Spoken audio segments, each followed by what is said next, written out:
Hello student, तो हम देखने जा रहे हैं सेंटर ऑफ मास और कोलिजन का लेक्चर। अब इसके अंदर सारी चीजें आपकी कवर्ड है, चाहे वो एक्सप्लोजन का केस हो, चाहे वो टू डायमेंशन कोलिजन हो, चाहे वो मैन बोट प्रॉब्लम हो, तो हर चीज इसके अंदर आपको मिलेगी। तो आराम से सीखना और फिर कंसेप्ट ओरिएंटेड प्रॉब्लम को अप्लाई कर लेना। फिर बस आपने मास्टर शीट प्रैक्टिस करनी है और केटीएस लेक्चर नोट्स लगाने हैं, ठीक है ना। तो चलो स्टार्ट करते हैं इसका रिवीजन। सबसे पहले centre of mass. Centre of mass वो जगह होती है जहां बॉडी का सारा मास कंसंट्रेटेड होता है, मोमेंटम कंसंट्रेटेड होता है, फोर्स कंसंट्रेटेड होती है। एक ही बार में मैंने तीनों बातें इंपॉर्टेंट बोल दी।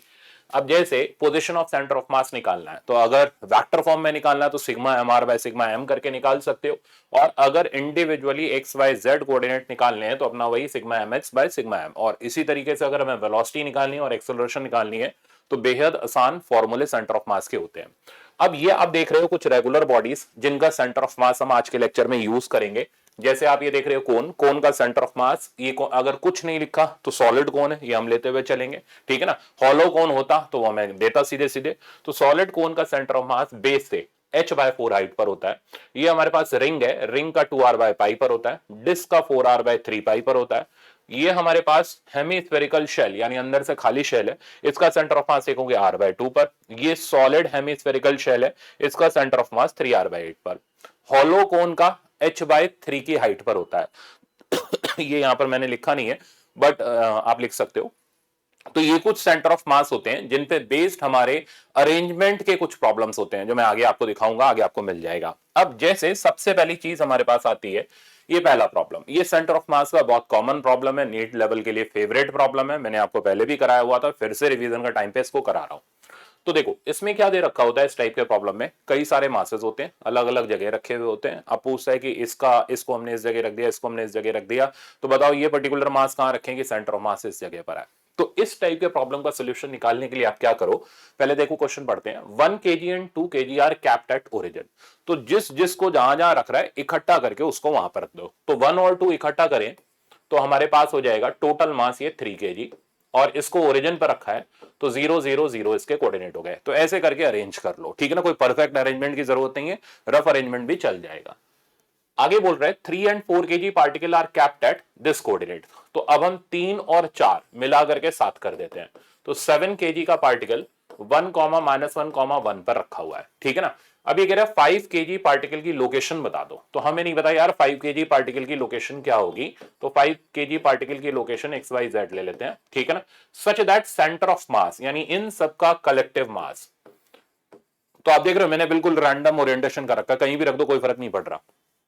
तो पूरा सेंटर ऑफ मास जो कि कितना हो गया, 7, 5, 12, 13, 14, 15 यानी 15 kg का ये सेंटर ऑफ मास कहां पर आ जाए, 2,1,2 पर, ठीक है ना, 2, 1, 2 पर। अब दिमाग लगाते हैं। तो position of centre of mass पता है, उसमें किसी एक इंडिविजुअल मास की पोजीशन निकालनी है। पहले फॉर्मूला सेट करते हैं, तो वेक्टर नोटेशन में चलते हैं। RCOM फॉर्मूला हो गया हमारा M1R1 plus M2R2 plus M3R3 और डिवाइडेड बाय मेरे पास आ जाएगा M1 plus M2 plus M3। तो बहुत ही सिंपल टास्क है, कोई बहुत मुश्किल काम नहीं होता, बस क्वेश्चन के हिसाब से हमें इसमें चलना होता है। अब position of centre of mass हमारे पास है 2, 1, 2, वेक्टर फॉर्म में लिख लो, 2i cap 1j cap 2k cap. तो डरने की जरूरत नहीं है, वेक्टर फॉर्म इसके अंदर खुल के लगाओ। तो रिजल्ट आ गया मेरे पास 2i cap plus plus plus plus j cap plus 2k cap is equals to M1R1, M1R1 हो जाएगा हमारा 0, M2R2 वो हो जाएगा 7i cap minus 7j cap plus 7k cap. Direct लिखो, इतना टाइम एग्जाम में नहीं होता। तो 7i cap minus 7j cap plus 7k cap, ये हो गया M2R2। अब M3 और R3, हम R3 को XYZ नहीं पुट कर रहे, R3 रहने देते हैं, बाद में निपट लेंगे। तो 5R3 divided by total mass, total mass हमारे पास हो जाएगा 15, ठीक है ना। तो ये रिजल्ट हमारे सामने जनरेट हो गया। अब इसको इधर जंप कराओ, तो ये हो गया। तो देखने में आसान प्रॉब्लम है, हम इसको इजी ही बोलेंगे, मुश्किल नहीं बोलेंगे। बट कैलकुलेशन वाइज जब हम ऐसे प्रॉब्लम में चलते हैं तो स्पेस चाहिए होता है, टाइम चाहिए होता है। यानी ऐसा प्रॉब्लम जो एक आसान लेवल का प्रॉब्लम है, कैलकुलेशन में उलझ करके 1 से सवा मिनट का हो जाता है। तो बड़ी केयरफुली करना, गलत नहीं होगा, बट कैलकुलेशन में कुछ सिली मिस्टेक कर दी तो फिर भगवान भी नहीं बचा पाएंगे। तो ये थोड़ा सा ध्यान रखना है, कैलकुलेशन में इसमें एरर हो जाती है। अब इसको इधर शिफ्ट करते हैं, तो 30i cap plus 15j cap plus 30k cap, ठीक है। और राइट साइड पर मेरे पास आ गया 7i cap 7j cap plus 7k cap और 5r3।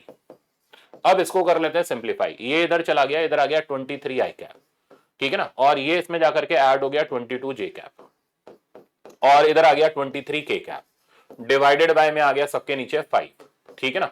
तो 5 आते ही ये हमें पोजीशन वेक्टर मिल गया R3 का, यानी 5 kg वाले का। अब XYZ के कोऑर्डिनेट लिखने हैं तो 23/5, 22/5, 23/5 हो गया ना आसान। तो इस तरीके से करके आप इस पर्टिकुलर प्रॉब्लम को अटेम्प्ट कर सकते हो एग्जाम में, इस तरीके का आने का मैक्सिमम चांस होता है। नेक्स्ट पर चलते हैं। नेक्स्ट है वेरिएबल, भाई बहुत टाइम से वेरिएबल डेंसिटी वाला आया नहीं, इसलिए मैंने उठा करके रख लिया, मैंने कहा रिवीजन का टाइम पे तो जरूरी है। तो ये कह रहा है the centre of mass of non uniform rod. तो हमें एक रॉड दे रखी है, डेंसिटी उसकी वेरिएबल है, आपके सामने ही है, लेंथ रॉड की L है, ठीक है ना। इसकी जो लीनियर डेंसिटी दे रखी है, इस लीनियर डेंसिटी का वैल्यू है K x² divided by L। अब ये हमसे जानना चाह रहा है कि बताओ इसका सेंटर ऑफ मास कहां पर होगा। तो तरीका हमारा ये रहेगा कि हम यहां से ओरिजिन से पहले x डिस्टेंस पर जाएंगे और dm मास कट करेंगे। इस dm की वैल्यू हो जाएगी लैम्डा इनटू dx, थिकनेस हमने इसकी dx ले रखी है। वेरिएबल डेंसिटी में सेंटर ऑफ मास निकालने का तरीका होता है, अब वो जो mx होता है वही सिग्मा mx से होता है, वो बन जाता है x dm, और नीचे सिग्मा m बन जाता है इंटीग्रल dm, ये चेंजेस होते हैं। तो integral x dm by integral dm, अब इसको हम इंटीग्रेट कर देते हैं, मतलब बिना इंटीग्रेशन के सवाल सॉल्व नहीं होता। तो इंटीग्रल x dm की जगह आप डालेंगे लैम्डा dx, लैम्डा की वैल्यू डायरेक्ट डाल दो, तो k x² divided by L into dx, और नीचे आ गया मेरे पास k x² divided by L into D. बहुत से बच्चे क्या करते हैं, बहुत ज्यादा जल्दी में होते हैं, ठीक है ना, तो वो कहते हैं चलो यार उड़ा दो ये सारा का सारा। तो ऐसे नहीं, वेरिएबल कभी इंटीग्रेशन में ऐसे कैंसिल नहीं होते, कांस्टेंट कैंसिल कर सकते हो, वेरिएबल नहीं। जैसे यहाँ x वेरिएबल है, जब तक इंटीग्रेट नहीं हो गया कंप्लीट तब तक वो कैंसिल नहीं होगा। तो k बाय L को तो उड़ा दो, कोई दिक्कत नहीं है, बट ये x को मत उड़ा देना, उड़ा दिया तो खुद उड़ गए, ठीक है ना। अब इसे हम 0 से L तक इंटीग्रेट कर देंगे। तो ऊपर बचा x3, इंटीग्रेशन हो गया x4/4, लिमिट पुट करने पर आ गया L4/4, और नीचे आ गया x3/3, लिमिट पुट करने पर आ गया L3/3। तो फाइनल रिजल्ट मेरे पास आ गया 3L/4। तो इस डिस्टेंस पर इस रॉड का सेंटर ऑफ मास होगा लेफ्ट हैंड साइड से। तो राइट आंसर आपके सामने है, राइट आंसर हो गया इसका 3L/4। तो हमने वेरिएबल डेंसिटी देख लिया, स्कैटर्ड मासेस का सेंटर ऑफ मास का कंसेप्ट देख लिया। अब नेक्स्ट मैं आपको दिखाता हूं। नेक्स्ट आप देख रहे हो अपना फेवरेट, बरसों से चला रहा है, कैविटी का कंसेप्ट आता ही आता है। अब इसके अंदर हम एक स्पेशल रिजल्ट यूज करते हैं। अब जैसे आप देख रहे हो इसके अंदर हमने इतना सा पोर्शन ये काट लिया, तो ये कहता है कि बताओ रिमेनिंग पोर्शन है, जो डार्क ग्रीन कलर का पोर्शन दिख रहा है, ये जो मैं आर से इंडिकेट कर रहा हूँ, रिमेनिंग पोर्शन का सेंटर ऑफ मास कहां शिफ्ट होगा। तो पहले शिफ्ट क्यों होगा, तो जैसे देखो ये पेन, इस पेन का सेंटर ऑफ मास यहाँ पर आराम से बैलेंस हो रहा है। अब मैं इतना हिस्सा निकाल लूं तो क्या होगा, ये सेंटर ऑफ मास जिस डायरेक्शन से हम इस मास को रिमूव करेंगे उसके अपोजिट डायरेक्शन में शिफ्ट हो जाएगा, यानी इसकी बैलेंसिंग यहां कहीं पर जाकर के होगी। तो ये बोलता है रिमेनिंग पोर्शन का सेंटर ऑफ मास बताओ। अब कंसेप्ट क्या होता है, देखो ये ओरिजिनल बॉडी का सेंटर ऑफ मास है। तो कंसेप्ट ये है कि अगर सेंटर ऑफ मास, ये सेंटर ऑफ मास है, ठीक है ना, इसके आसपास बहुत सारे मासेस हैं जिनसे बन करके ये बना है M1 M2 M3 up to so on Mn, ठीक है ना। इन सबके पोजीशन वेक्टर हैं R1 Rn and up to so on. तो अगर ये सेंटर ऑफ मास हम ओरिजिन पर ले लें 0,0 पर, तो sigma mr by sigma m 0 हो जाएगा। यानी अगर सेंटर ऑफ मास चारों तरफ से बहुत सारे मासेस से घिरा हुआ है, या उन मासेस से मिलकर के वो सेंटर ऑफ मास बना है, तो ये जो सिग्मा mr होता है, ठीक है ना, तो सिग्मा mr जो होता है ये मिलकर के 0 के बराबर होता है अगर हम सेंटर ऑफ मास ओरिजिन पर ले लें। सेम कंसेप्ट यहां पर है, इसे हम ओरिजिन ले लेते हैं। अब ये मिला है इन दोनों से बन करके, ठीक है ना, तो इनका जो एम आर का प्रोडक्ट होगा या एम एक्स का जो प्रोडक्ट होगा वो मिलकर के 0 हो जाएगा। तो इसकी दूरी हमने एक्स आर ले रखी है, इसकी दूरी हमने एक्स ले रखी है, और इसको हम ओरिजिन ले लेते हैं, सही है ना। तो इसमें कंसेप्ट हमारे सामने जनरेट हो गया, सिग्मा एम एक्स का जो वैल्यू होगा वो 0 होगा।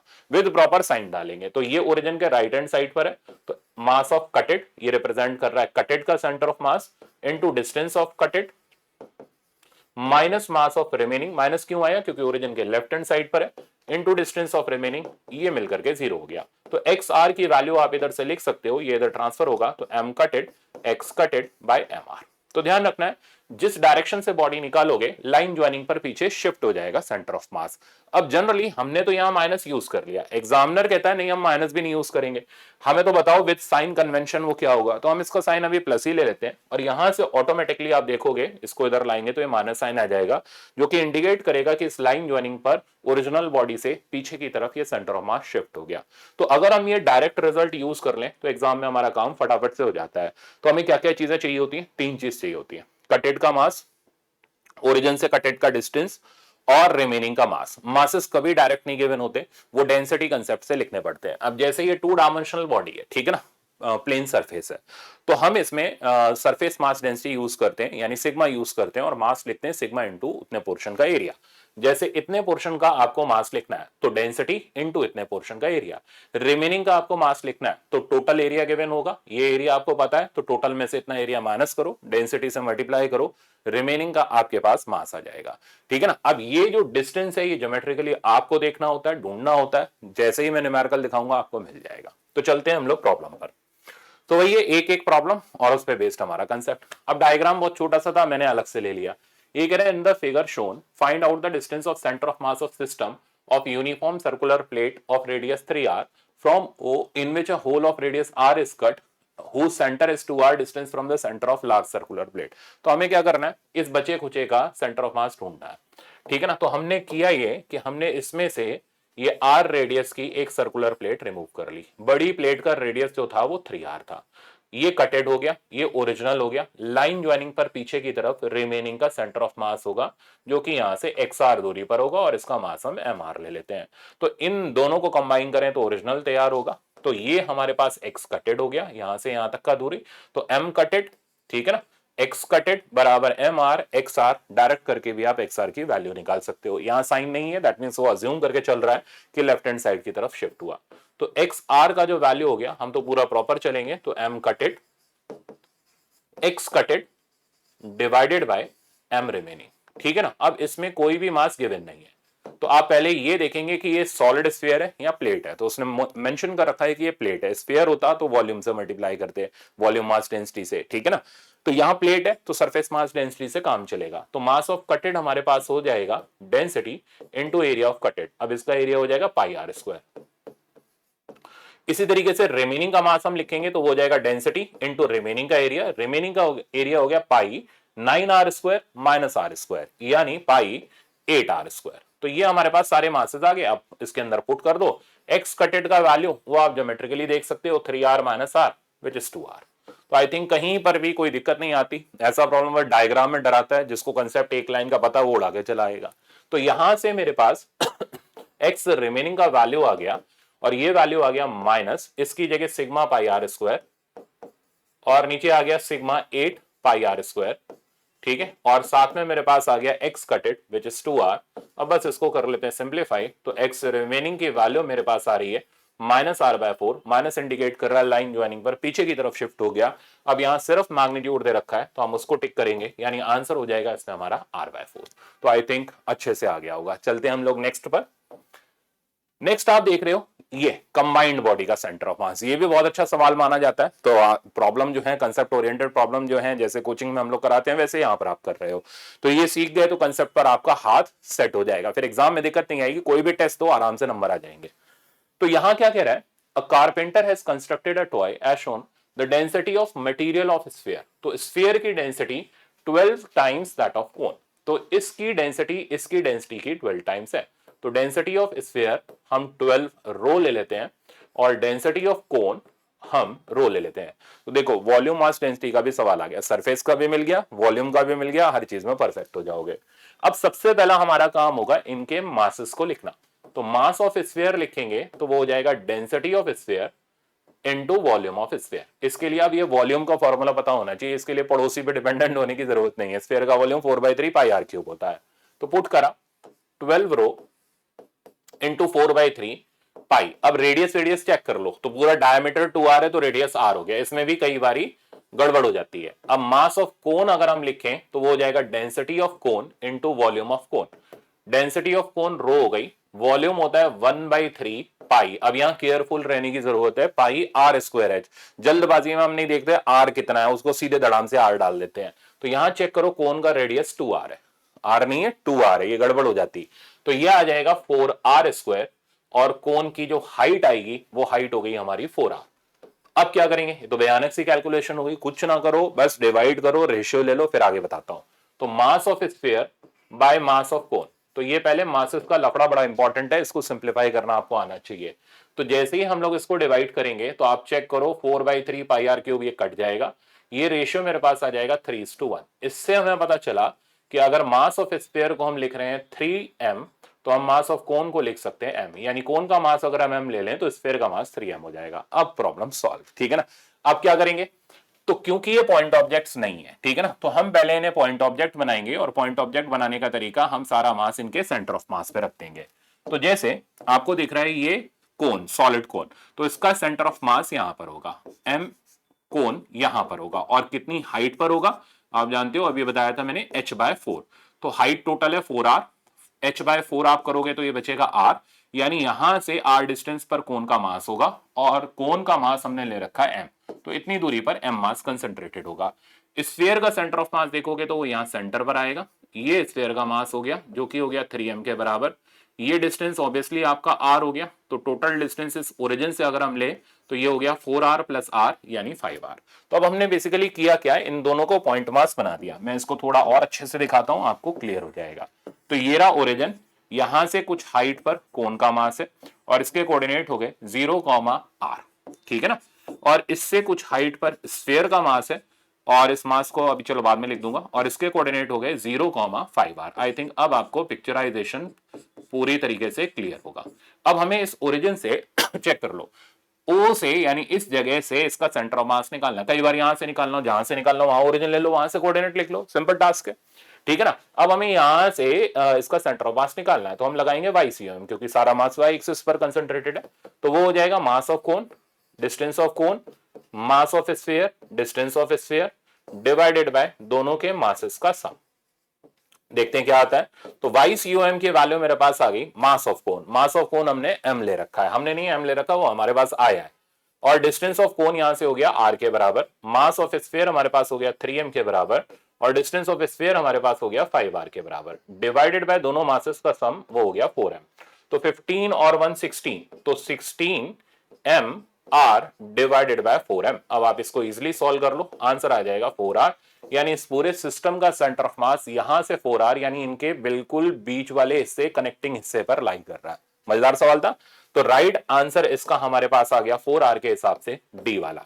तो आपने ये 3 प्रॉब्लम देखे, तीनों आसान होते हैं, खैर इनसे तो स्टूडेंट डर जाते हैं, ठीक है ना, पिछले वाले से भी डर जाते हैं, तो डरना नहीं है, बड़े पेशेंस के साथ इसका सवाल सॉल्व करना है। 1 से 1.5 मिनट लगेगा, इसलिए टाइम को मैनेज करते हुए सॉल्व करना है। जल्दबाजी करोगे तो कैलकुलेशन में एरर हो जाएगी, इसलिए एरर मत करना, बट आराम से कर लेना। नेक्स्ट प्रॉब्लम, नेक्स्ट आप देख रहे हो सेंटर ऑफ मास का बहुत ही बेसिक कंसेप्चुअल वर्जन, जिसको हम बोलते हैं आइसोलेटेड सिस्टम। आइसोलेटेड सिस्टम पर बरसों से कंसेप्चुअल प्रॉब्लम चले आ रहे हैं, अभी भी आएंगे, वो सिंपल होते हैं। आइसोलेटेड पहले बोलते हैं किसको, आइसोलेटेड उसको बोलते हैं जिसपे कोई एक्सटर्नल फोर्स एक्ट नहीं कर रही होती, यानी पहली प्रॉपर्टी होती है आइसोलेटेड सिस्टम पर लगने वाली जो एक्सटर्नल फोर्स है वो एक्सटर्नल फोर्स 0 होती है। अब अगर एक्सटर्नल फोर्स 0 हो गई तो मोमेंटम जो होता है पूरे सिस्टम का कंजर्व हो जाता है। तो आप देखो पूरे सिस्टम का मोमेंटम कंजर्व हो जाता है। अब ध्यान से मेरी बात सुनना, अगर एक्सटर्नल फोर्स नहीं एक्ट कर रही तो सेंटर ऑफ मास के पास कोई एक्सेलरेशन नहीं होगा, सेंटर ऑफ मास की वेलोसिटी या तो कांस्टेंट होगी या 0 होगी। तो हमें यहां पर देखना पड़ता है initially centre of mass motion में था या रेस्ट पर था। ज्यादातर केसेस में सेंटर ऑफ मास रेस्ट पर होता है। तो फाइनली कुछ भी होता रहे, मतलब पार्टिकल चलते रहे, इधर भागे उधर भागे, कहीं भी घर छोड़ करके भागे, सेंटर ऑफ मास नहीं हिलेगा, वो जहां पर था वहीं रहेगा। ऐसा आइसोलेटेड सिस्टम का प्रॉपर्टी होता है, ठीक है ना। अब दूसरी बात, अगर इनिशियली सेंटर ऑफ मास चल रहा होता तो फाइनली भी वो उसी तरीके से चलता रहता है जैसे पहले चल रहा था, उसकी सेहत पर कोई फर्क नहीं पड़ता, क्योंकि कोई एक्सेलरेशन नहीं है, कोई एक्सटर्नल फोर्स नहीं है। तो मैं प्रेसाइज कर दूं तो इसमें एक खास शब्द बोला जाता है कि masses mutual force of attraction के कारण मूव कर रहे हैं। तो जहां शब्द आप म्यूचुअल फोर्स सुनेंगे, म्यूचुअल मतलब जो एक दूसरे को कैंसल आउट कर जाए, तो जहां आपके पास म्यूचुअल नाम का शब्द आए तो नेट एक्सटर्नल फोर्स 0, फट से आप देखेंगे initially centre of mass rest पर था या चल रहा था, वो आपको डेटा से पता चल जाएगा। तो अगर इनिशियली रेस्ट पर था तो फाइनली भी रेस्ट पर होगा। अब एग्जामिनर बोलेगा ये चल रहा है v से, ये चल रहा है 3v से, सेंटर ऑफ मास की वेलोसिटी बताओ, तो बेवकूफ नहीं बनना, इनिशियली रेस्ट पर है तो फाइनली भी रेस्ट पर होगा, नो डाउट, और इसको टिक करके चले आओ। समझ गए? ये होता है आइसोलेटेड सिस्टम का प्रॉपर्टी। अब इसके अंदर जो बेसिक एग्जांपल्स आते हैं वो आते हैं गन बुलेट और मैन बोट, दोनों ही रिकॉइल के होते हैं। रिकॉइल के अंदर रिजल्ट तो मोमेंटम कंजर्वेशन से आता है, मतलब हमने मोमेंटम कंजर्वेशन गन बुलेट के अंदर लगाया, ये हमारे पास रिजल्ट आ गया। बट जनरली मैं डायरेक्ट स्टूडेंट को करा देता हूं, एक लाइन के अंदर करा देता हूं बिना मोमेंटम कंजर्वेशन के भी। वो ये है कि अगर आप गन से बुलेट फायर कर रहे हो तो रिकॉइल की जो वेलोसिटी होती है, किसकी? गन की, ठीक है ना, बुलेट की नहीं, रिकॉइल। तो गन की जो रिकॉइल की वेलोसिटी है उसका formula minus sigma m b by m plus sigma M.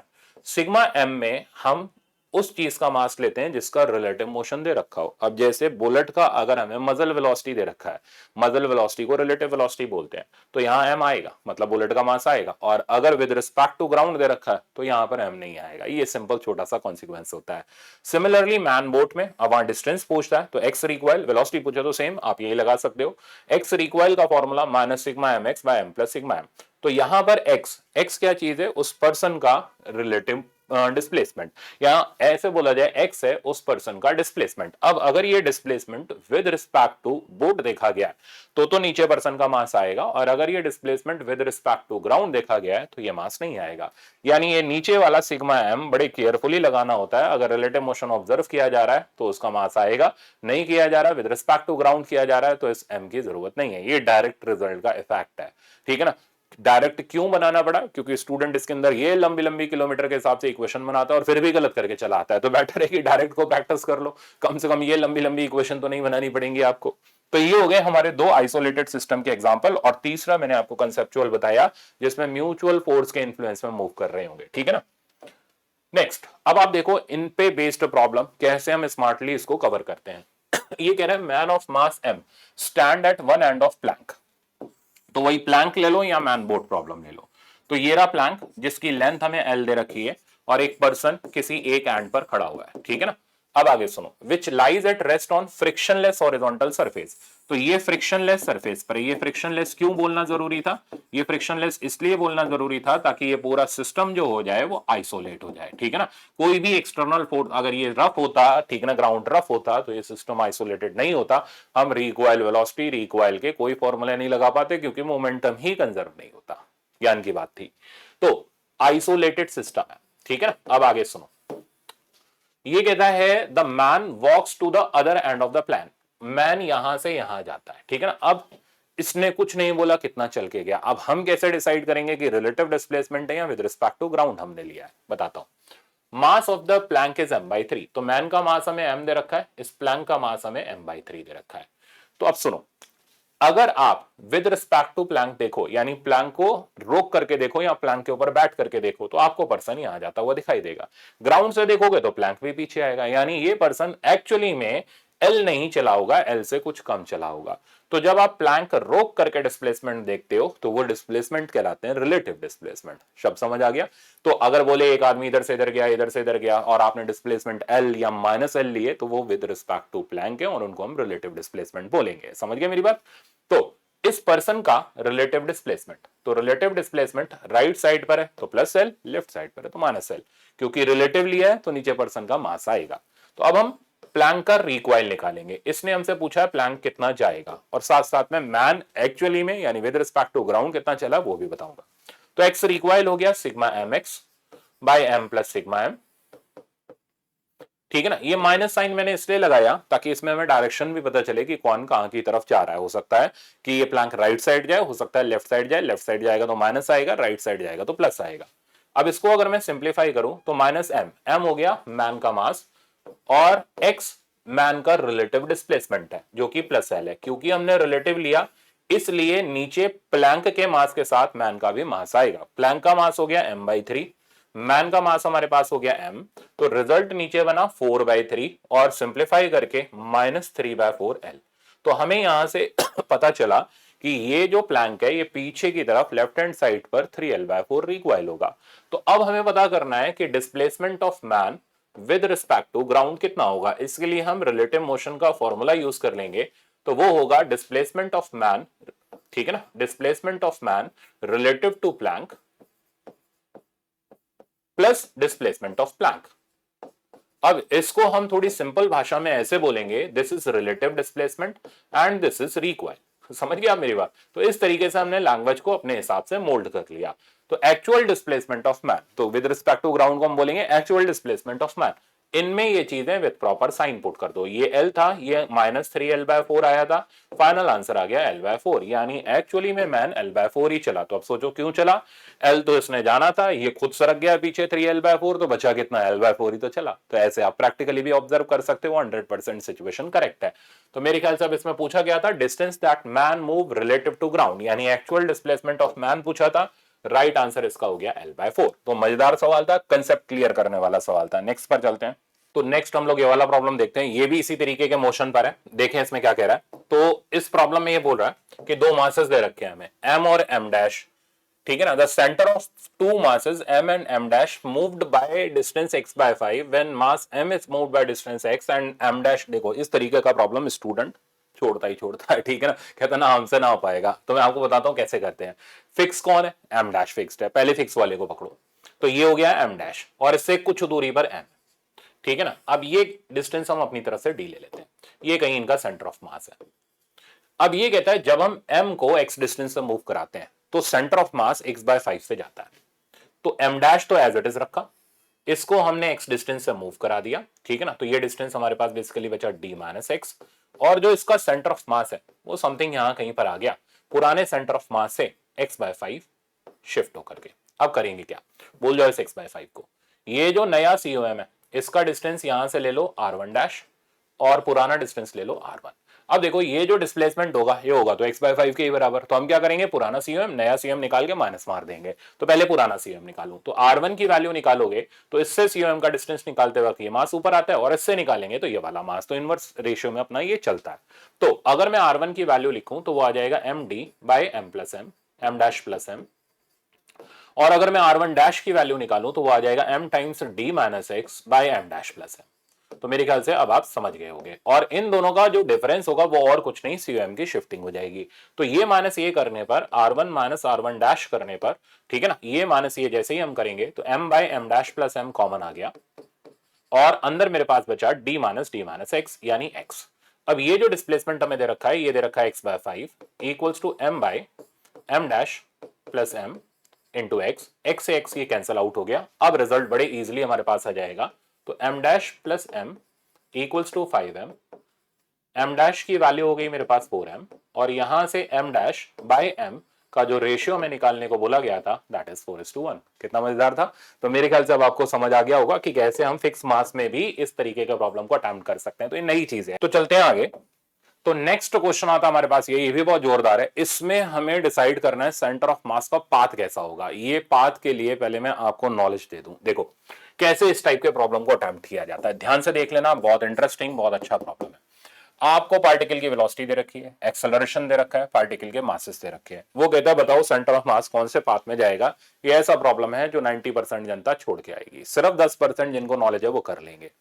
ये डिसाइड करने का फैक्टर होता है, सबसे पहले velocity of centre of mass निकालो। मैं पहले इसका कंसेप्ट दे दूं, acceleration of centre of mass निकालो, फॉर्मूला बेस्ड है।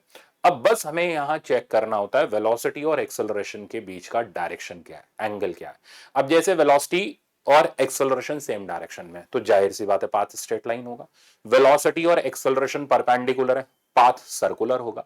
अगर वेलोसिटी और एक्सेलरेशन के बीच में कोई एंगल है तो पाथ पैराबोलिक होगा। तो ये तीन क्राइटेरिया होते हैं, ठीक है ना। और अगर वेलोसिटी ऐसे हो और acceleration out of the plane हो, मतलब वेलोसिटी एक्स वाई प्लेन में है, acceleration x y z plane में है, या इनमें से कोई आउट ऑफ प्लेन है, तो फिर ऐसे सिचुएशन के अंदर जो पाथ बनता है वो 3 डायमेंशनल यानी हेलिकल टाइप का पाथ बनता है, ठीक है ना। तो ये क्राइटेरिया होता है। तो सारा खेल वेलोसिटी और एक्सेलरेशन के बीच के एंगल पर डिपेंडेंट है। तो देखो, तो पहले में, और ये ध्यान रखना बहुत इंपॉर्टेंट सवाल है, आपसे कैसे भी पूछा जा सकता है, कंसेप्चुअल वे में भी और न्यूमेरिकल वे में भी। तो m1u1 प्लस m2u2, फॉर्मूला में फॉर्मूला तो नहीं लिख रहा है, m1u1 plus m2u2 bye m1 plus m2। तो m1u1 करेंगे तो m इंटू, तो 2m आई कैप प्लस 3m जे कैप, ये हो गया m1u1। m2u2 करेंगे तो 2m से मल्टीप्लाई करते हैं, -8m I cap plus 6m J cap divided by हमारे पास आ जाएगा 3m। अब m तो कैंसल आउट हो गया, तो velocity of centre of mass मेरे पास आ गई यहाँ पर 2 और 8, ये सिंप्लीफाई करें -6 i कैप, 3 और 6 सिंप्लीफाई करें तो +9 j कैप डिवाइडेड बाय 3, 3 से इजीली डिविजिबल है तो -3 i कैप और -2 i कैप +3 j कैप। तो this is the velocity of centre of mass. तो VCUM का वैल्यू मेरे पास आ गया -2 i कैप +3 j कैप। कुछ नहीं हुआ, एक्सेलरेशन और निकालेंगे। तो acceleration of centre of mass निकालने के लिए हम फॉर्मूला यूज करेंगे अपना m1a1 + m2a2 bye m1 + m2। तो m1a1 करें तो m इंटू ये यानी 4m i cap +3m j cap, और m2a2 करें तो ये हमारे पास आ जाएगा -8m i कैप और -4m j cap divided by 3m। तो यहां पर acceleration of centre of mass मेरे पास आ गया, ये रिजल्ट मेरे पास आ गया -4/3 i कैप और ये बना -1/3 j कैप। तो this is the value of acceleration of centre of mass. अब हम चेक करेंगे कि ये दोनों पैरेलल है या परपेंडिकुलर है या सेम प्लेन में या डिफरेंट प्लेन में। देखो ये IJ में, ये IJ में, इसका मतलब हो गया दोनों सेम प्लेन में, पाथ हेलिकल बन ही नहीं सकता। सही है, तो हेलिकल पाथ तो क्रॉस कर दो। अब हम चेक करेंगे कि पैरेलल है, परपेंडिकुलर है या क्या सीन है। पैरेलल होगा तो अब ये वेक्टर के अंदर पैरेलल की कंडीशन आनी चाहिए, तो रेशियो बराबर होता है कंपोनेंट का। तो आई वाले कंपोनेंट का रेशियो ले लो, तो ये बन जाएगा 2/4/3, यानी कि ये रिजल्ट बन जाएगा हमारा 3/2। और इसका रेशियो ले लो आप, तो इसका रेशियो हमारे पास आ जाएगा 9। तो ये रेशियो आई वाला और जे वाला आपस में बराबर नहीं है, वेक्टर पैरेलल नहीं है, पैरेलल की कंडीशन होती है। डॉट प्रोडक्ट 0 तो नहीं है, अगर डॉट प्रोडक्ट 0 हुआ तो परपेंडिकुलर की कंडीशन है। तो मैं यहां पर लिख देता हूं, तो अगर वी वेक्टर, ठीक है ना, पैरेलल टू ए वेक्टर है, तो ऐसे सिचुएशन में पाथ स्ट्रेट लाइन। तो ये बहुत इंपॉर्टेंट कंसेप्ट था, स्ट्रेट लाइन। अगर v vector perpendicular to a vector है तो पाथ सर्कुलर। और अगर इनके बीच का एंगल अदर देन 0 और 90 डिग्री है, यानी कोई एंगल है 0 से 180 के बीच में अदर देन 90 डिग्री, तो पाथ पैराबोलिक। तो फिलहाल अब इसकी परपेंडिकुलर चेक करते हैं। परपेंडिकुलर कैसे चेक करोगे, डॉट प्रोडक्ट 0 होना चाहिए। तो इसका डॉट प्रोडक्ट ले तो ये बन गया 8/3, इसका डॉट प्रोडक्ट ले तो ये बन गया -1। किसी एंगल से 0 नहीं है, इसका मतलब ना पैरेलल है ना परपेंडिकुलर है, तो डेफिनेट, और हेलिकल है ही नहीं, तो बचा गया पाथ पैराबोलिक। तो इस सिचुएशन में COM जो है पैराबोलिक पाथ फॉलो करे। गजब का प्रॉब्लम था, ठीक है ना। चलते हैं नेक्स्ट पर। नेक्स्ट आप देख रहे हो एक्सप्लोजन। एक्सप्लोजन भी बहुत कॉमन केस है, ठीक है ना। एक्सप्लोजन भी एक आइसोलेटेड सिस्टम है, ठीक है ना। इसके अंदर अब हमें ये देखना पड़ता है इनिशियली सिस्टम रेस्ट पर था या फाइनली। तो इनिशियली सिस्टम रेस्ट पर है तो सेंटर ऑफ मास तो मूव नहीं करेगा क्योंकि आइसोलेटेड सिस्टम है। पार्टिकल जरूर मूव करेंगे। इस पार्टिकल का, सिस्टम का सेंटर ऑफ मास पहले भी रेस्ट पर है तो बाद में भी रेस्ट पर रहेगा। सिस्टम में मोमेंटम कंजर्वेशन होगा तो मोमेंटम कंजर्वेशन लगा के किसी अननोन की वैल्यू निकाल लेंगे। ये सिंपल कंसेप्ट होता है। अब मान लो 3 फ्रेगमेंट में एक्सप्लोड हो गया, इनिशियली रेस्ट पर है, सेंटर ऑफ मास रेस्ट पर रहेगा। ये बातें बोलते रहो तो दिमाग में रहती है। सेंटर ऑफ मास रेस्ट पर रहेगा। अब 2 फ्रेगमेंट ऐसे जा रहे हैं तो तीसरा इसके अपोजिट जाएगा ताकि नेट मोमेंटम को 0 बना सके। तो इस तीसरे का जो मैग्नीट्यूड होगा इन दोनों के रिजल्टेंट के मैग्नीट्यूड के बराबर होगा। अब अगर ये दोनों परपेंडिकुलर हैं, जैसा ज्यादातर केसेस में होता है, तो इसका जो मोमेंटम का मैग्नीट्यूड है इन दोनों का रिजल्टेंट √ इसका स्क्वायर प्लस इसके स्क्वायर के बराबर होगा। ये हो गया सिंपल क्राइटेरिया एक्सप्लोजन का। एक और चीज, एक्सप्लोजन इन मिड एयर, ये प्रोजेक्टाइल वाला केस होता है। इसमें हमने प्रोजेक्टाइल फेंकी, अभी तक तो कोई दिक्कत नहीं, यहां पहुंच करके प्रोजेक्टाइल फट गई, ठीक है ना। अब इनिशियली सेंटर ऑफ मास चल रहा है, अब फाइनली भी आप देखोगे कोई एक्सटर्नल फोर्स तो एक्ट नहीं करी अदर देन mg। पहले भी mg लग रहा था, अभी भी mg लग रहा है। तो सेंटर ऑफ मास का जो पाथ रहता है वो पैराबोलिक ही रहता है, उसका पाथ चेंज नहीं होता। COM अपना उसी ओरिजिनल पाथ पर आता है, ठीक है ना। अब यहां मान लो 2 फ्रैगमेंट में ब्रेक हुआ। एक फ्रैगमेंट मान लो जस्ट फॉल डाउन, अगर जस्ट फॉल डाउन है तो उसकी वेलोसिटी 0 हो जाएगी। रिट्रेसेस इट पाथ बोले तो वेलोसिटी बस इक्वल और अपोजिट हो जाएगी। तो सिचुएशन डिपेंडेंट है। बहरहाल हम क्या करेंगे, अननोन वाले की वेलोसिटी निकालेंगे बाय यूजिंग मोमेंटम कंजर्वेशन। तो पहला सवाल तो बनता है वेलोसिटी निकालो। अब इसके बाद मान लो एक की पोजीशन दे दी कि एक यहां गिरा, बताओ दूसरा कहां गिरेगा। तो इसके लिए हम क्या करेंगे, ये अगर COM है तो COM इन दोनों से मिला करके बना है, तो इसके अबाउट m1x1 और m2x2 आपस में बराबर होंगे। इससे हम अननोन पार्टिकल की लोकेशन निकाल लेंगे। इस पे सवाल है। तो जैसे आप ये प्रॉब्लम देखो, ये कह रहा है rock explodes breaking into 3 pieces. तो ये थी रॉक, ठीक है ना, ये 3 पीसेस में ब्रेक हो गई, 1 2 3। 2 पीसेस फ्लाई ऑफ परपेंडिकुलर, ये मतलब पेटेंटेड है, परपेंडिकुलर ही आता है, नहीं तो नहीं आता, ठीक है ना। One another, one piece of mass 1 kg has velocity 12 metre per second, तो 1 kg का जो पीस है इसकी वेलोसिटी 12 मीटर पर सेकंड है। Second of mass 2 kg has velocity 8 metre per second, तो इसकी वेलोसिटी 8 मीटर पर सेकंड है। If the third mass fly off at a velocity, ये रहा थर्ड मास, इसका मास m3 ले लेते हैं, इसकी वेलोसिटी हमें दे रखी है 40 मीटर पर सेकंड। अब हमें पता करना है इस m3 की वैल्यू कितनी होगी, लगा देंगे मोमेंटम कंजर्वेशन, खत्म। तो डायरेक्टली लगा लेते हैं, तो इसका मैग्नीट्यूड यानी m3 इंटू 40 इस पूरे के रिजल्टेंट के बराबर होगा, तो अंडर रूट ऑफ 12 का स्क्वायर प्लस यहां पर आ गया 16 का स्क्वायर। अब जरा आप चेक करो, इसमें से 4 का स्क्वायर तो कॉमन हो जाएगा, तो बाहर तो आ गया 4, अंडर रूट के अंदर बचा 3 स्क्वायर प्लस 4 स्क्वायर, जो कि हमारे पास आ जाएगा 4 इंटू 5, तो m3 इंटू 40 बराबर 20, और m3 का वैल्यू मेरे पास आ गया हाफ kg। आपने देखा कितनी स्पीड से आंसर आया हमारे पास। तो ऐसे करके आप एग्जाम के अंदर कॉन्फिडेंस से जाते हो तो हाथ भी चलते हैं और आंसर भी परफेक्ट आता है और जल्दी भी आता है। तो राइट आंसर हो गया हमारा सी वाला। नेक्स्ट पर चलते हैं।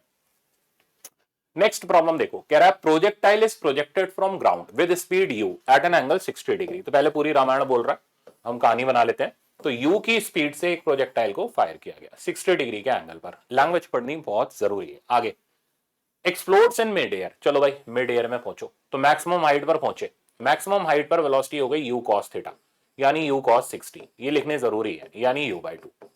यहां पर जाकर के एक्सप्लोड हो गया, ठीक है ना। In two fragments having masses in the ratio 1:2। तो ये तो बिफोर एक्सप्लोजन है, तो टोटल मास हम 3m ले लेते हैं, तो लिखने में आसानी हो जाएगी। आफ्टर एक्सप्लोजन हम क्या देखेंगे कि ये दो फ्रेगमेंट में टूट गया, एक का मास m है और एक का मास 2m है। If lighter retraces its path, ठीक है ना, तो हम ले लेते हैं इसको लाइटर ले लेते हैं, इसको हैवियर ले लेते हैं, तो ये रिट्रेस कर लेता है। क्या बताया था रिट्रेसिंग में, सेम स्पीड होगी, बस डायरेक्शन वेलोसिटी का चेंज हो जाएगा, उल्टा हो जाएगा, u/2। तो ये भाई साहब इधर ही जाएंगे विद सम वेलोसिटी v2।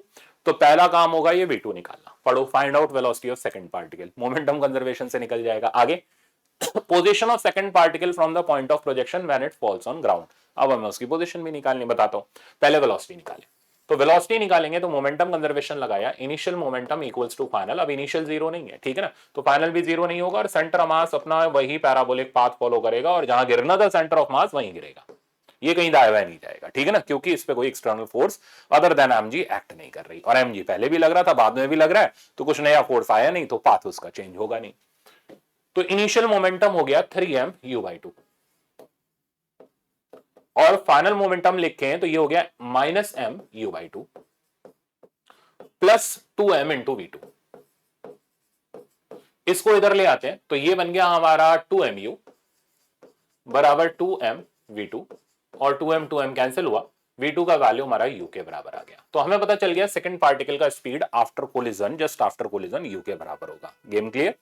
अब हमें यह पता करना है कि ये सेकंड पार्टिकल गिरा कहां, ये कैसे पता करें। तो फर्स्ट कहां गिरा, तो फर्स्ट तो भाई यहीं गिरा, तो ये फर्स्ट का लोकेशन, क्योंकि इसने पाथ रिट्रेस किया। सेकंड यहां कहीं गिरा होगा जाकर के, सेंटर ऑफ मास गिरा, इसकी दूरी हम जानते हैं x1 की, ये r के ही बराबर होगी, रेंज ही तो है। तो सेकंड वाले की दूरी निकालनी है, x2 ले ली, मास इधर कितना आ गया 2m, इधर मास कितना आ गया m, अब m1 x1 बराबर m2 x2 लगा लो, ठीक है ना। तो सेकंड नंबर ऑप्शन पर आते हैं, तो m1 x1 बराबर m2 x2 लगाया, m1 की जगह आ गया m, x1 की जगह आ गया r, m2 की जगह आ गया 2m, और x2 हमें निकालना है।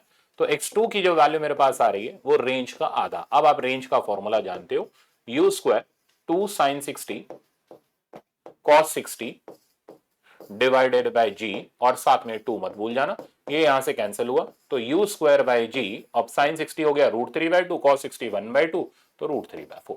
तो this is the distance of second particle where it falls on ground after explosion. मेरे ख्याल से A to Z अब मैंने आपको एक्सप्लोजन इन मिड एयर का बढ़िया सा कंसेप्ट दे दिया। नेक्स्ट चलते हैं। नेक्स्ट हमारे पास कोलिजन आता है। देखो कोलिजन में हम तीन चीजें डिस्कस करेंगे, परफेक्टली इलास्टिक कोलिजन 1 डायमेंशन और 2 डायमेंशन का, परफेक्टली इनइलास्टिक 1 और 2 डायमेंशन का जिसमें मैक्सिमम इलोंगेशन कंप्रेशन आ जाएगा, और फिर जनरल इनइलास्टिक कोलिजन, और इन पे कंसेप्ट ओरिएंटेड प्रॉब्लम। तो परफेक्टली इलास्टिक में क्या होता है, पार्टिकल आते हैं, टकराते हैं, डिफॉर्मेशन होता है, रिफॉर्मेशन होता है, और वापस सेपरेट हो जाते हैं।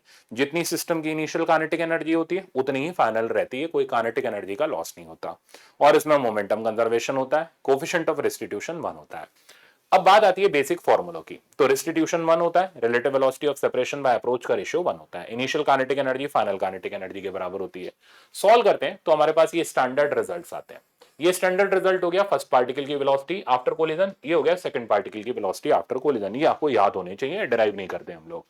और यहां पर अगर हम देखें कोई काइनेटिक एनर्जी का लॉस हुआ नहीं। अब ये कह रहा है अगर एक पार्टिकल यू से चल रहा है दूसरा पार्टिकल रेस्ट पर है तो fraction of kinetic energy transferred. तो ये इस फ्रैक्शन का फॉर्मूला है, बड़ा सा है बट ये याद रख लो क्योंकि ये बहुत काम आता है। तो कितनी काइनेटिक एनर्जी फर्स्ट की, ठीक है ना, फर्स्ट की सेकंड में ट्रांसफर हुई है, तो ये है 1 minus m one minus m two by m one plus m two का होल स्क्वायर। अगर दोनों मासेस बराबर हो जाएं तो ये फ्रैक्शन 1 हो जाएगा, यानी मैक्सिमम हो जाएगा, यानी मैक्सिमम ट्रांसफर ऑफ, ये कंसेप्चुअल है, maximum transfer of kinetic energy तब अकर करता है जब दोनों ऑब्जेक्ट के मासेस सेम हो। तो अब सोचो सेम मास वाला टकरा रहा होता तो वेलोसिटी एक्सचेंज वाला कंसेप्ट भी तो लगता, तो ये यू से चल रहा है तो ये यू से चलता और ये वाला रेस्ट पर आ जाता, maximum transfer of kinetic energy हो जाता। तो आई थिंक बेसिक समझ आ गया होगा। नेक्स्ट दिखाता हूं। नेक्स्ट आप देखो, ये हम बेसिक के ऊपर एक प्रॉब्लम ले रहे हैं, ठीक है ना। देखो क्या कर रहा है, two ball approach each other. तो ये रही दो बॉल्स जो अप्रोच कर रही है, एक दूसरे की तरफ आ रही है विद सेम स्पीड। तो इसकी स्पीड यू है, इसकी भी speed u, and undergo head on elastic collision after which one of them of mass 3 kg comes to rest. मान लेते हैं ये 3 kg का है, इसका मास अपने को नहीं पता, एम ले लेते हैं। ये हो गया बिफोर कोलिजन। आफ्टर कोलिजन में क्या बोल रहा है कि 3 kg वाले का स्पीड 0 हो जाता है, इसका हमें नहीं पता, कुछ v2 ले लेते हैं। तो कहता बताओ m कितना। अब अप्रोच क्या होगी, देखो कई लोग कहते हैं मोमेंटम कंजर्वेशन। अब हम इसमें अगर मोमेंटम कंजर्वेशन लगाएं, ठीक है ना, तो हमारे पास सिर्फ एक इक्वेशन बनेगी, इनिशियल बराबर फाइनल। वेरिएबल दो है, एक ये मास और एक ये स्पीड, एक इक्वेशन से दो वेरिएबल दो आने से रहे। तो यानी मोमेंटम कंजर्वेशन से सवाल तब जल्दी होता है जब सिर्फ एक अननोन हो, ठीक है ना, ये ध्यान रखनी है मेरी बात।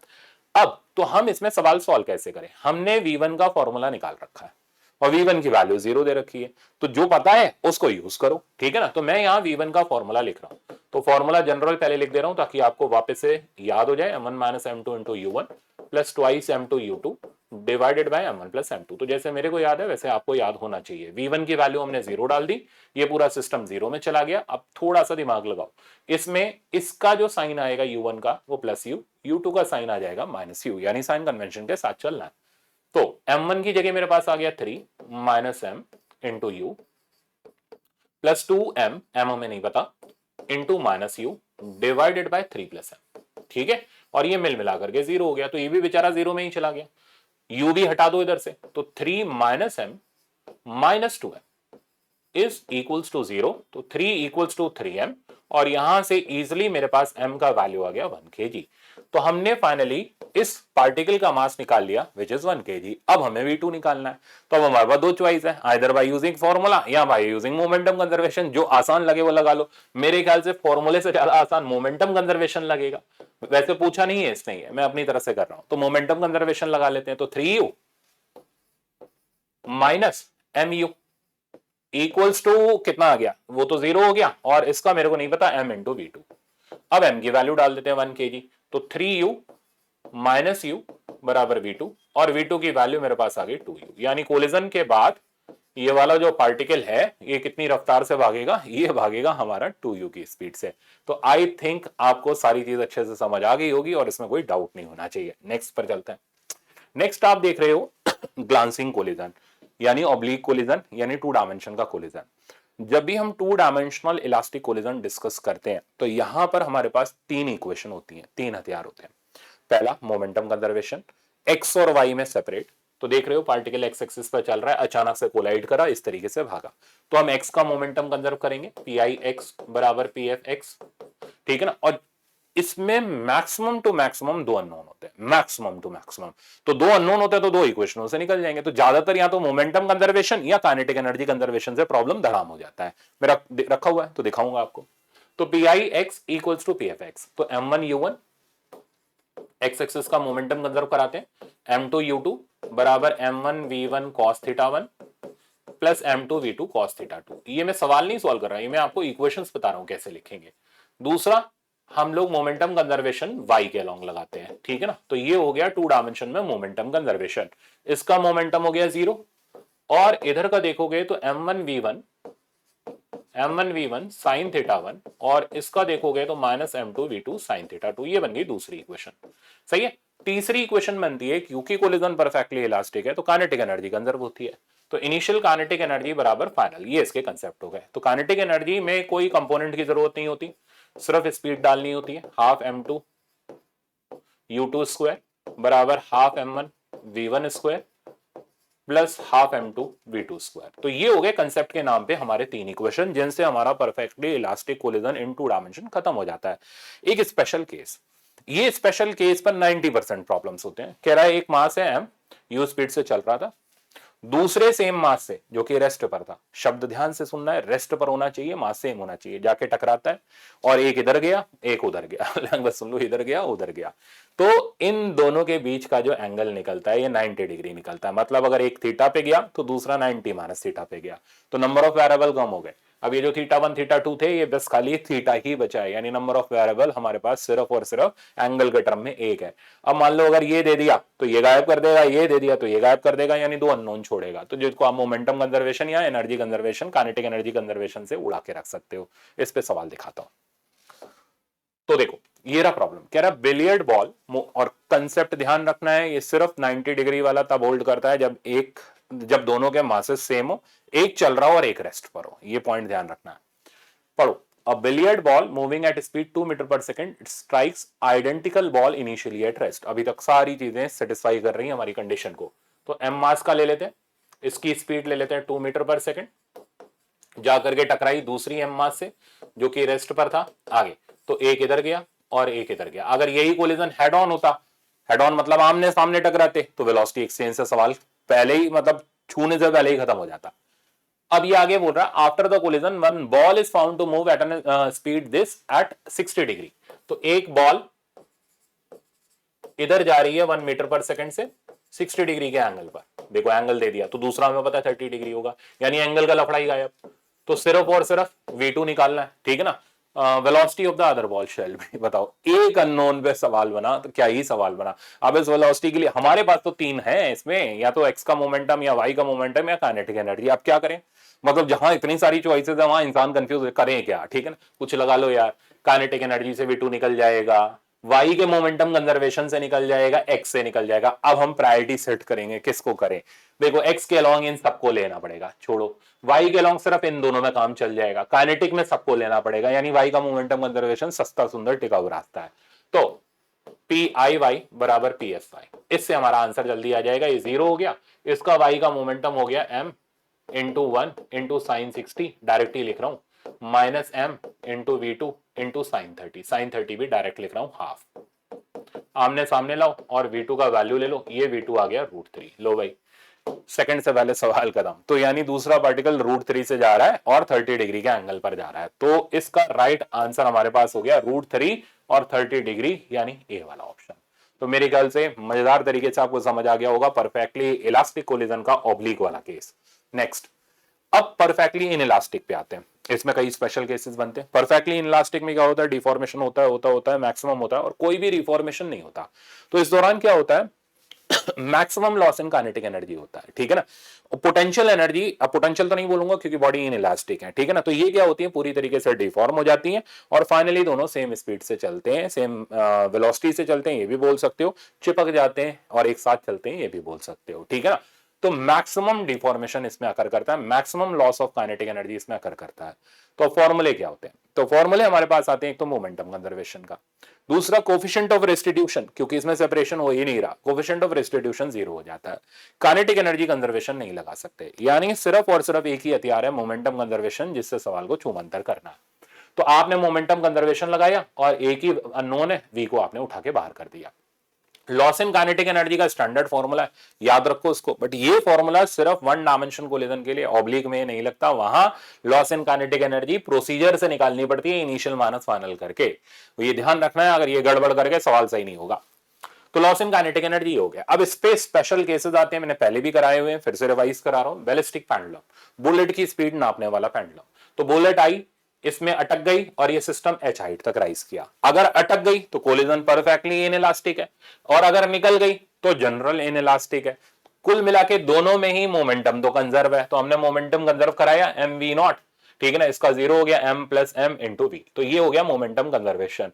अब क्योंकि ये सिस्टम h हाइट तक राइज किया है तो एनर्जी कंजर्वेशन से v की वैल्यू √2gh लिख लेंगे, तो इससे बुलेट की स्पीड आ जाएगी। तो आई थिंक बैलिस्टिक पेंडुलम का ये परफेक्टली इनइलास्टिक वाला समझ आ गया होगा। दूसरा केस है, बुलेट फायर करी ब्लॉक पर, ब्लॉक के अंदर बुलेट अटक गई और सिस्टम रगड़ते हुए गया और s डिस्टेंस बाद जाकर के रुका, तो मोमेंटम कंजर्वेशन लगाया। उसके बाद ये v निकालने के लिए हमने इधर का रिटार्डेशन देखा, रिटार्डेशन यहाँ फ्रिक्शन की वजह से हो रहा है, म्यू जी हो गया, तो v की वैल्यू हो जाएगी √2 म्यू जी एस, √2as। तो a की वैल्यू हमने म्यू के जी इंटू एस डाल दी, पुट करा और यहां से हमने ये स्पीड निकाल ली। तो खेल इसमें दो हो सकते हैं, या तो अटक गई बुलेट या निकल गई। अटक गई तो भैया ठीक है, दोनों में सेम स्पीड मिलेगी, मोमेंटम कंजर्वेशन आसानी से लग जाएगा। बुलेट बाहर निकल गई तो फिर ऐसे में हमें लिखना पड़ेगा m u नॉट प्लस 0 बराबर m v1 plus m v2, ठीक है ना, ये बन जाएगा। अब इसमें मैं सवाल दिखाता हूं आपको। तो प्रॉब्लम ये देखो, पहला तो है ये मतलब डायग्राम देख के बिल्कुल नहीं डरना चाहिए आपको, बहुत इजी है पर डायग्राम अच्छा है, ठीक है ना। तो प्रॉब्लम ये कह रहा है देयर आर 100 ब्लॉक्स, तो नंबर ऑफ ब्लॉक की क्वांटिटी हमें 100 दे रखी है, मासेस आपके सामने नजर ही आ रहे हैं, ठीक है ना, 1 kg 2 kg and up to so on 100 kg। ये कह रहा है initially all the blocks are at rest, तो इनिशियली सारे रेस्ट पर थे। ब्लॉक 1 को पुश किया v की स्पीड से towards block 2, all the collisions are perfectly inelastic. तो हुआ क्या, ये गया चिपक गया, ये गया, ये पूरा गया, इससे चिपक गया और फाइनली सारे आपस में चिपक गए ठीक है ना। तो अब हमें क्या पता करना है कि final velocity of set of 100 स्टक्ड block will be. तो हम कुछ नहीं करेंगे, मोमेंटम कंजर्वेशन एक ही तो हथियार है इसमें। तो इनिशियली 1 kg चल रहा था v की स्पीड से और फाइनली ये सब चिपक गए, तो 1 plus 2 plus up to so on 100 kg, पहले ये जोड़ के लिखना पड़ेगा, और स्पीड v डैश, ठीक है। अब n नेचुरल नंबर का सम n प्लस 1/2 होता है, तो इसका मास हो गया n हो गए 100, 100 प्लस 1 101 डिवाइडेड बाय 2, ये हो गया 50 इंटू 101 करेंगे तो 5051 आ जाएगा। तो ये हो गया फाइनल मास। ये लिखने में स्टूडेंट को थोड़ा करतब आ जाता है। अब हम मोमेंटम कंजर्वेशन लगा लेते हैं, तो 1 into v 5051 into v dash, तो वी डैश की वैल्यू बड़ी इजीली मेरे पास आ गई v बाय 5051। तो जानते हो सवाल में कुछ डिफिकल्ट नहीं है, बस ये मासेस चिपक करके जो फाइनल मास लिखना होता है वही स्टूडेंट को नहीं पता होता, वहीं अटक जाते हैं, पता नहीं क्यों, बेसिक है जबकि बिल्कुल। तो v बाय 5051 ये हमारे पास स्पीड आ गई। नेक्स्ट देखते हैं।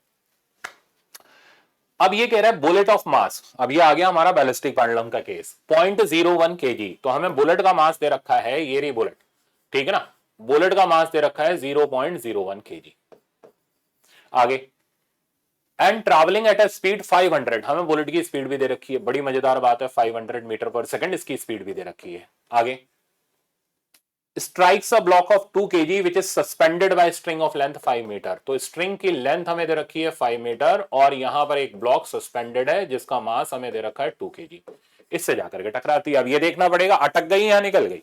आगे बढ़ो, the centre of gravity of block is found to rise by vertical distance of 0.1 metre, speed of bullet after emerges from the block, यानी बुलेट अटकी नहीं, निकल गई, तो पहले बुलेट को इधर से रवाना करो, चल भाई बुलेट इधर निकल, ठीक है ना। बुलेट का मास वही 0.01 kg, डब्बे का लिखा हुआ है, इसकी स्पीड v1 ले लो, डब्बे की स्पीड v2 ले लो, तो डब्बे का सेंटर ऑफ ग्रेविटी यहां तक राइज करा h हाइट तक, तो ये v बराबर √2gh से हम इसकी डब्बे की वेलोसिटी लिख पाएंगे जो एनर्जी कंजर्वेशन से लिखी जाएगी।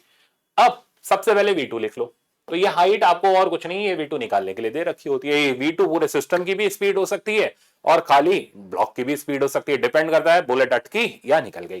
कुल मिला के हमने v2 लिखा √2gh।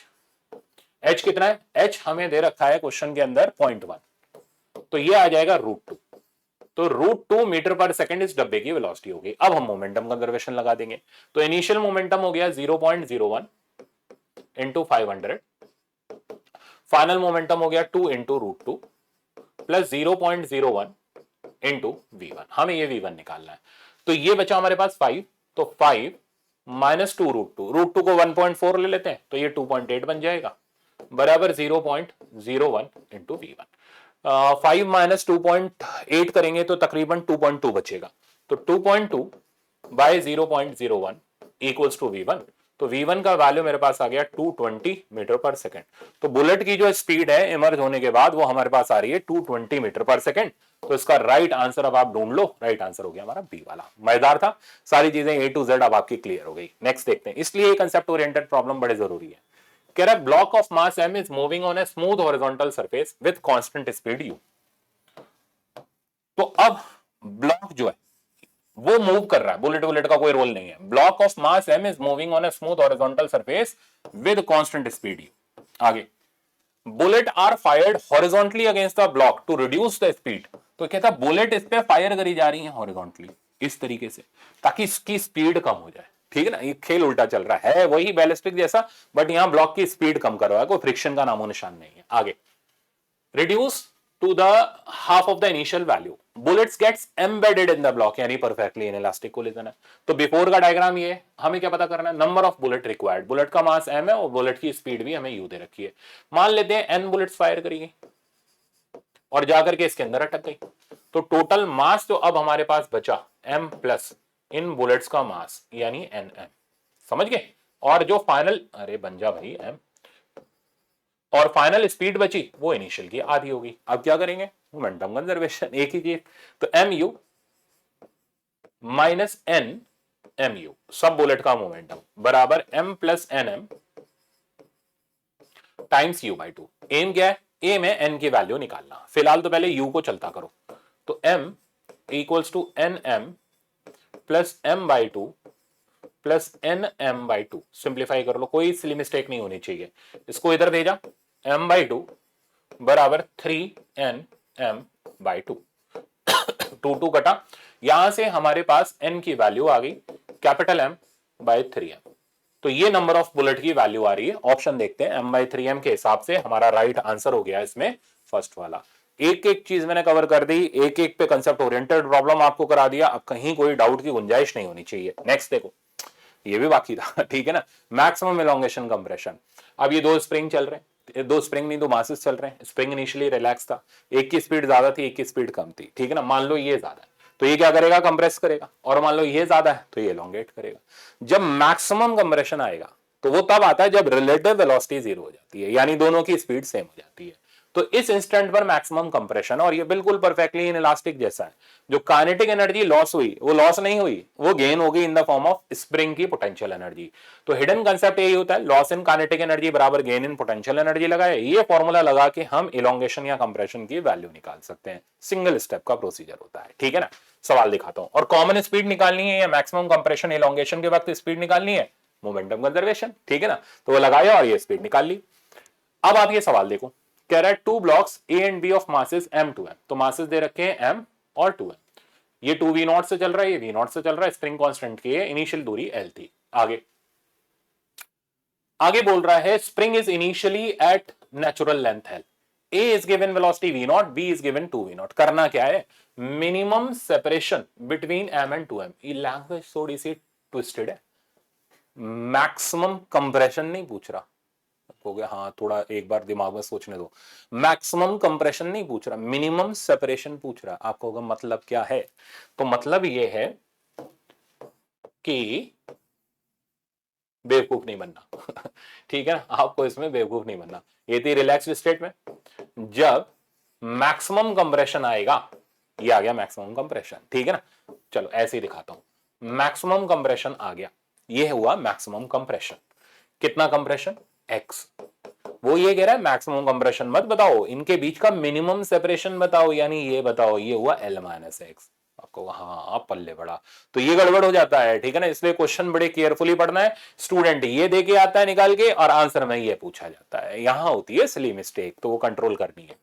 फिलहाल हम तो एक लाइन में उड़ाने वाले हैं इसको, लॉस इन काइनेटिक बराबर गेन इन पोटेंशियल, तो half m into 2m divided by 3m into u1 minus u2 with proper sign, तो 2v0 minus minus plus v0 का होल स्क्वायर बराबर हाफ के एक्स स्क्वायर। ये हाफ और half कटा, यहां बचा 2m by 3 into 9v0 square बराबर के एक्स स्क्वायर, ठीक है ना। तो यहां पर x की वैल्यू, ये मैक्सिमम कंप्रेशन है, ये नहीं पूछा, मिनिमम सेपरेशन पूछा है, तो x की वैल्यू आ गई √6mv0 square divided by k। Check कर लूं मैं, ठीक है ना, ये हमारे पास x आ गया। अब मिनिमम सेपरेशन कितना हुआ, तो मिनिमम सेपरेशन हो गया l माइनस एक्स, यानी l minus √6mv0 square by k। This is the value of minimum separation. तो राइट आंसर आप इसमें देख सकते हो, आपका राइट आंसर हो गया ए वाला। आई थिंक अच्छे से आ गया होगा, ठीक है ना। नेक्स्ट पर चलते हैं। नेक्स्ट है 2D perfectly in elastic collision. ये भी बहुत सिंपल है। 2D perfectly in elastic collision में एक ही हथियार है, मोमेंटम कंजर्वेशन, और कुछ नहीं है।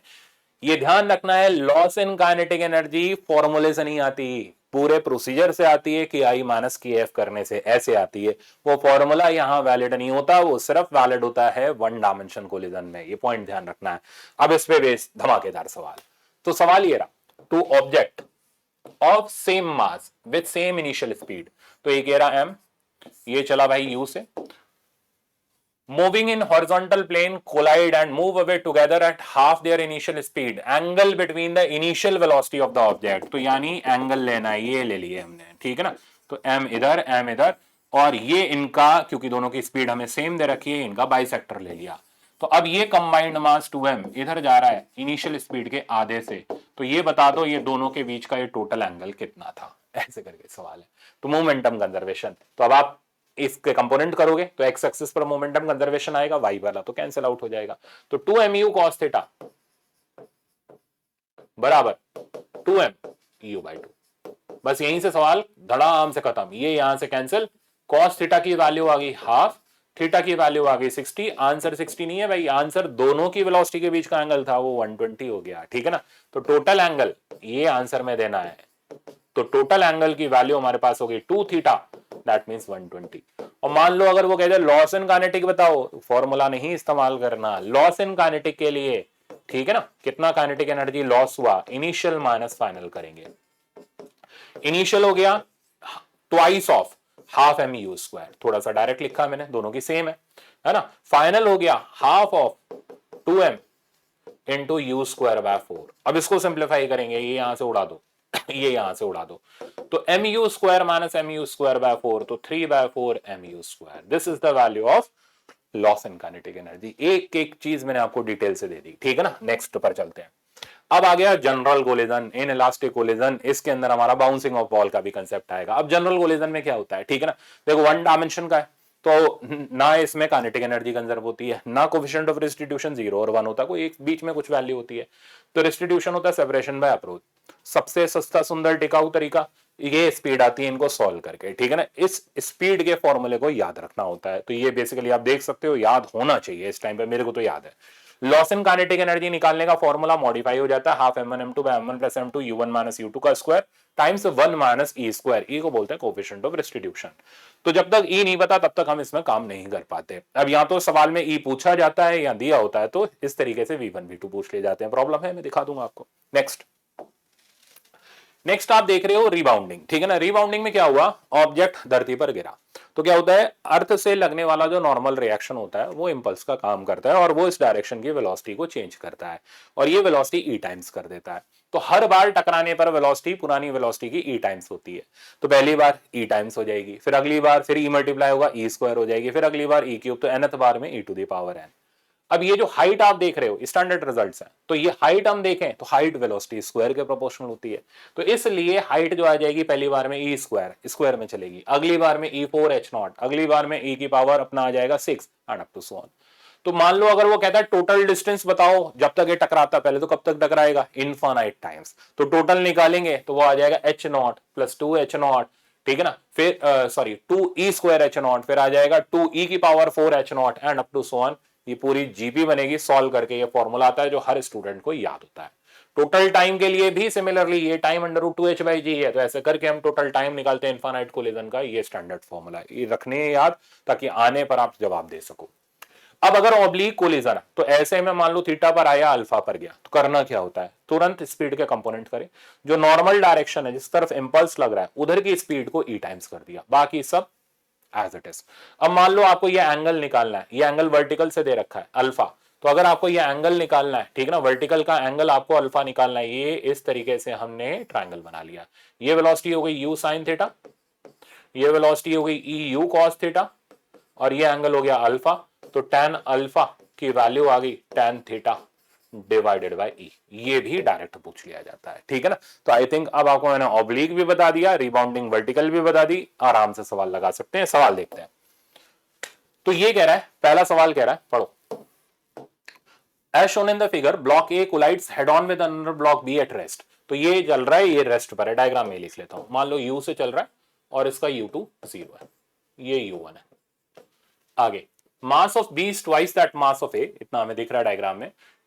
ब्लॉक ए स्टॉप्स आफ्टर कोलिजन, तो टक्कर के बाद ये जो M मास वाला ब्लॉक है इसकी स्पीड हो जाती है 0। 2M वाले का अपने को कुछ नहीं पता, कह रहा कोएफिशिएंट ऑफ रेस्टिट्यूशन बता दो, और फिर रेस्टिट्यूशन आ गया तो कहेगा V2 भी बता दो। खैर उसने पूछा नहीं है, तो पहले हम रेस्टिट्यूशन निकालते हैं। कैसे निकाले, इसके लिए इकलौता एक ही सहारा है V1 0, ठीक है ना। तो फाइनल वेलोसिटी अगर दे रखी है तो फाइनल वेलोसिटी वाला फॉर्मूला यूज करो, उससे रिजल्ट आएगा। तो अब अगर मैं यहां पर फाइनल वेलोसिटी को 0 पुट करूंगा, अच्छा एक और काम कर सकते हैं, नंबर ऑफ अननोन चेक करे जाए तो ले दे करके हमारे पास एक ही अननोन है, वो है V2, ठीक है ना।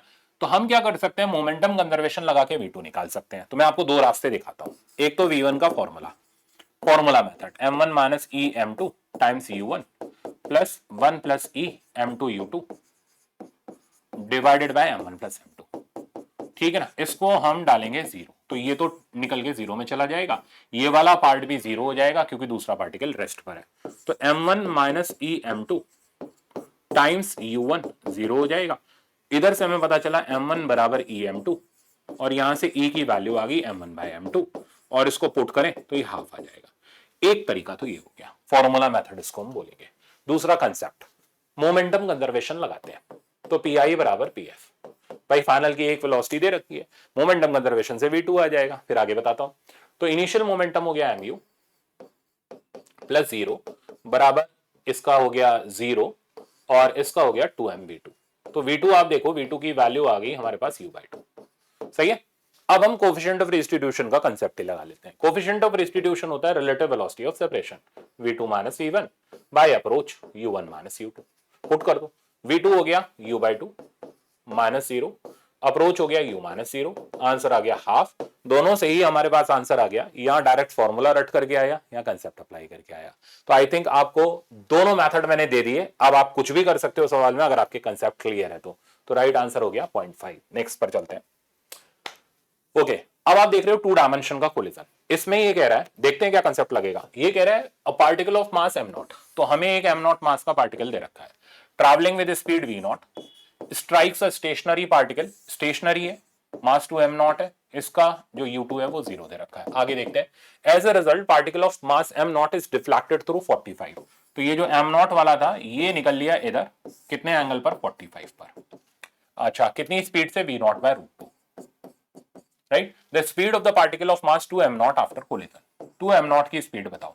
अब नंबर ऑफ कोलिजन अगर हम गौर करें तो नंबर ऑफ अननोन अगर हम गौर करें तो 2 है, V2 और थीटा। दो अननोन के लिए दो इक्वेशन है, क्योंकि इसने बोला नहीं कि कोलिजन परफेक्टली इलास्टिक है, तो हम यहां पर कोई काइनेटिक एनर्जी कंजर्वेशन नहीं लगा सकते। जब कुछ बोला नहीं तो हम लगा नहीं सकते, तो ले देंगे दो हथियार है, मोमेंटम कंजर्वेशन एक्स का और वाई का, वही हमें मजबूरी में चलाना पड़ेगा दो अननोन के लिए।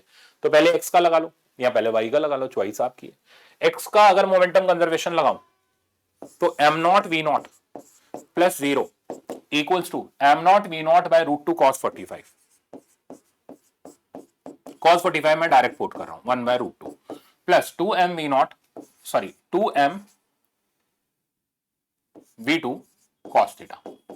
सिंप्लीफाई करोगे ये बनेगा m0 v0 बाय 2, इसको इधर लाओगे तो इक्वेशन सिंप्लीफाई करने पर आ जाएगी m0 v0 बाय 2 m0 है ये v2 cos थीटा, सही है। 2m0 इधर से उड़ा दो, 2 को नीचे लाओ, तो v2 cos थीटा हमारे पास आ जाएगा v0 बाय 4। ये हो गई हमारी फर्स्ट रिजल्ट, जो कि हमने एक्स एक्सिस के मोमेंटम कंजर्वेशन से बना ली। तो मेरे ख्याल से एक एक चीज पूरी प्री प्लान्ड है, ऐसे चलोगे तो सवाल होगा, और अगर अपनी तरफ से कुछ खामखा की बुद्धि लगाओगे तो सवाल नहीं होगा।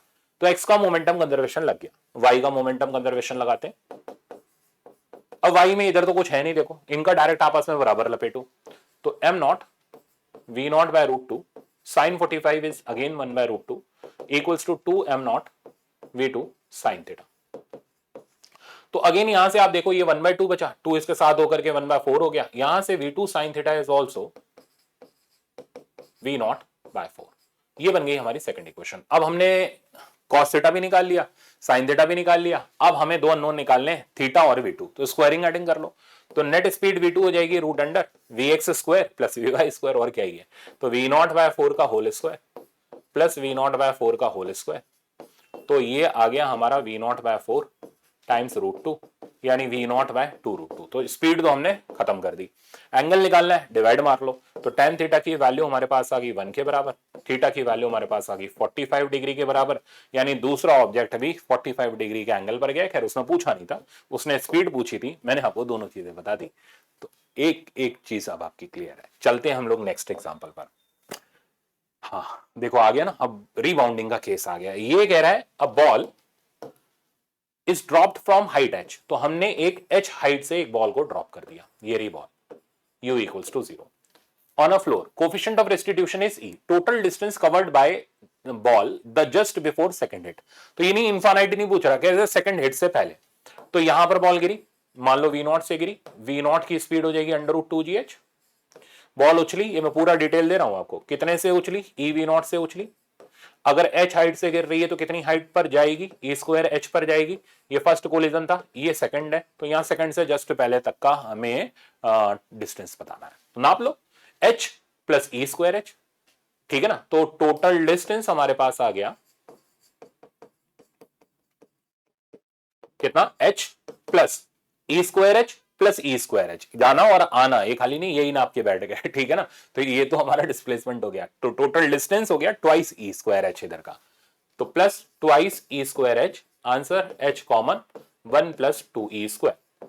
टाइम निकालना हो तो टोटल टाइम, तो टोटल टाइम हो गया यहां से यहां तक का टाइम, ये टाइम हम ले लेते हैं √2h/g, ठीक है ना। ये टाइम हो गया हमारे पास 2h/g। अब यहां से यहां तक का जो टाइम निकालना है, ये टाइम बड़ा सिंपल सा है, ठीक है ना। कैसे निकालेंगे, हमें ये मैक्सिमम हाइट पता है, तो √2 E square h divided by, ये तो टाइम e टाइम्स होता चला जाता है, तो मैं लिख रहा हूं तो t0 plus twice of e times t0। t0 को बाहर खदेड़ो, √2h/g बाहर आ जाएगा और 1 प्लस 2 e0 बचेगा, यानी 1 प्लस 2 ही बचेगा। ये हो गया हमारे पास टाइम का रिजल्ट। तो आई थिंक अब आपको मैंने ब्रेक करके सारी चीजें दे दी A to Z, अब आप सब कुछ कर सकते हो इसके अंदर, COM से लेकर के कोलिजन। तो अब आप बस प्रैक्टिस करो, ठीक है ना। KTS से आप लेक्चर नोट से प्रॉब्लम लगाओ, मास्टर शीट लगाओ और टेस्ट के प्रॉब्लम सॉल्व करो और देखो COM कोलिजन कैसे ग्रिप में आ जाता है। तो आई थिंक अब आपको पूरा लेक्चर अच्छे से आ गया होगा। मिलते हैं नेक्स्ट लेक्चर में। Thank you so much.